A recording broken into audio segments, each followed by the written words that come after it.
Uniform civil code. एक परिवार में 10 लोग रहते हैं और सभी के लिए कानून अलग अलग है। तो क्या वो घर अच्छे से चल पाएगा? वैसे ही एक देश में रहने वाले लोगों के लिए डिफरेंट कानून क्यों? भोपाल में एक प्रोग्राम के दौरान पीएम नरेंद्र मोदी ने बात कही कि देश में यूनिफॉर्म सिविल कोड पर बहस होगी। बीजेपी का ये शुरू से एम रहा है, जैसे 370 हटाना हो, श्री राम मंदिर बनाना हो या फिर ट्रिपल तलाक हो। वैसे ही उनका ये भी एक टारगेट रहा है शुरू से कि यूनिफॉर्म सिविल कोड लागू करना है। यूनिफॉर्म सिविल कोड यानी एक देश और एक कानून। जिस कंट्री में यूनिफॉर्म सिविल कोड लागू होती है, उस देश में शादी, डाइवोर्स या बच्चा अडॉप्ट करना हो, प्रॉपर्टी से रिलेटेड कोई भी काम हो, उसे सभी के लिए एक ही तरीके से करना होगा। लेकिन इंडिया में बहुत सारे रूल्स धर्म बेस्ड होते हैं। ऐसे में अगर यूनिफॉर्म सिविल कोड लागू होता है तो देश के सभी धर्मों के लिए वही कानून लागू होगा, जिसे इंडियन पार्लियामेंट द्वारा तय किया जाएगा। देखिए, किसी भी धर्म में रिग्रेसिव नेचर का होना बहुत हार्मफुल होता है। जिस तरह अगर हिंदू लोग अपने किसी पुराने रिवाज को लेकर बहुत अग्रेसिव हो जाएं और वो कानूनों को मानने के लिए तैयार ही ना हो, तो ये चीज बहुत हानिकारक साबित होती है।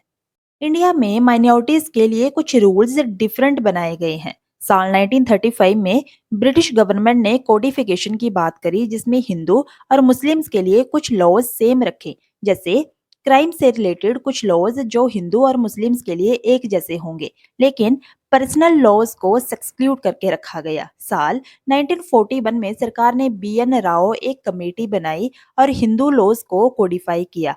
एक्चुअली हिंदूज के अंदर भी बहुत सारा कास्ट सिस्टम हमें देखने को मिलता है, जिसके चलते उनमें से भी बहुत सारे लॉज को कोडिफाई किया गया।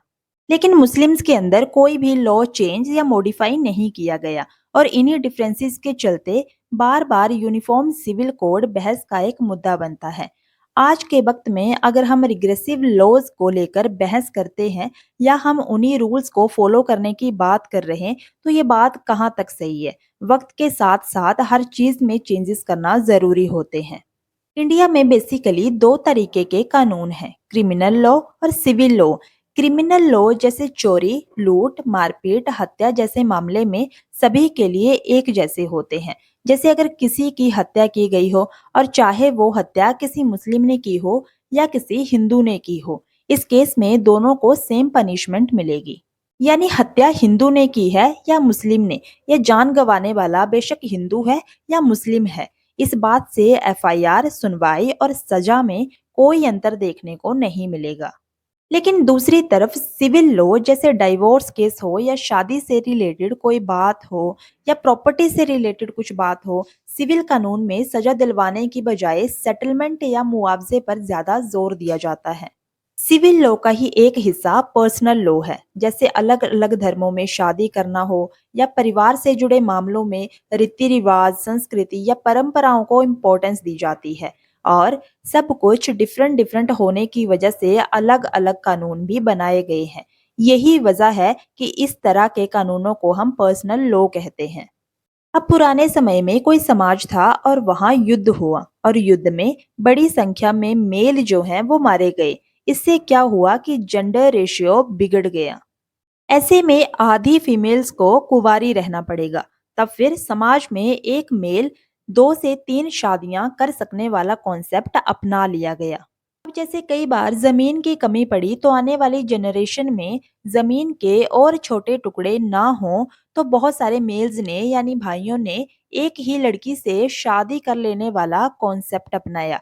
लेकिन आगे चलकर जब ये दोनों कॉन्सेप्ट्स आगे जाकर मिल गए तो सिचुएशन काफी कॉम्प्लेक्स बन गई। आजादी से पहले पंडित जवाहरलाल नेहरू और डॉक्टर भीमराव अंबेडकर, इन दोनों के बीच में काफी मतभेद रहा। हमारे कॉन्स्टिट्यूशन को डिजाइन करने वाली असेंबली यूनिफॉर्म सिविल कोड को लेकर काफी कंफ्यूजन वाली स्टेट में रही। अब जैसे फंडामेंटल राइट्स में साफ साफ लिखा गया है, right to freedom of religion, यानी आप कोई सा भी धर्म प्रैक्टिस कर सकते हो, और अगर आप किसी भी धर्म को प्रैक्टिस नहीं करते हो तो वो भी आपकी पर्सनल चॉइस है। अब डॉक्टर भीमराव अंबेडकर जी का कहना था कि हम यूनिफॉर्म सिविल कोड लाते हैं और उसमें फंडामेंटल राइट्स को ऐड कर देते हैं। लेकिन दूसरी तरफ पंडित जवाहरलाल नेहरू उनका मानना था कि यूसीसी अभी इम्प्लीमेंट नहीं करना चाहिए, क्योंकि देश में अगर यूनिफॉर्म सिविल कोड लाया गया तो माइनॉरिटीज खुद को सेफ फील नहीं करेंगी और इससे वायलेंस बढ़ेगा। इसीलिए यूनिफॉर्म सिविल कोड को लेकर संविधान के पार्ट 4 में डीपीएसपी के आर्टिकल 44 में ये डाला गया और ये उसमें क्लियरली बताया गया कि आगे चलकर जो भी गवर्नमेंट होगी उनको ट्राई करना है कि इंडिया में यूनिफॉर्म सिविल कोड अप्लाई किया जाए। ये जरूरी नहीं है कि इम्प्लीमेंट होना ही पड़ेगा, लेकिन कोशिश करनी है कि देश का हर नागरिक समान हो इस देश के लिए। मोहम्मद अहमद खास बनाम शाहबानो बेगम के ऐतिहासिक फैसले में सुप्रीम कोर्ट ने एक तलाकशुदा मुस्लिम महिला का पक्ष लिया था। यहाँ इनके पर्सनल लॉज की बजाय भारत के सीआरपीसी को प्रेफरेंस दी गई थी। और इस फैसले में अदालत का कहना था कि हमारे संविधान का आर्टिकल 44 एक बेकार पड़ा हुआ आर्टिकल बन के रह गया है। हिंदू, जैन, सिख्स और बुद्धिस्ट के लिए the Hindu marriage act 1955, Muslims के लिए मुस्लिम पर्सनल लॉ 1937, क्रिश्चियंस के लिए the Indian Christian marriage act 1872 और पारसीज के लिए Parsis marriage act and divorce act 1936। अब अगर यहाँ यूनिफॉर्म सिविल कोड को इम्प्लीमेंट किया जाता है तो इन सारे रिलीजन्स को मैरिज, डाइवोर्स और प्रॉपर्टी जैसे जो पर्सनल डिस्प्यूट्स हैं उन्हें खत्म करके इन सबके लिए एक सिंगल लॉ बनेगा।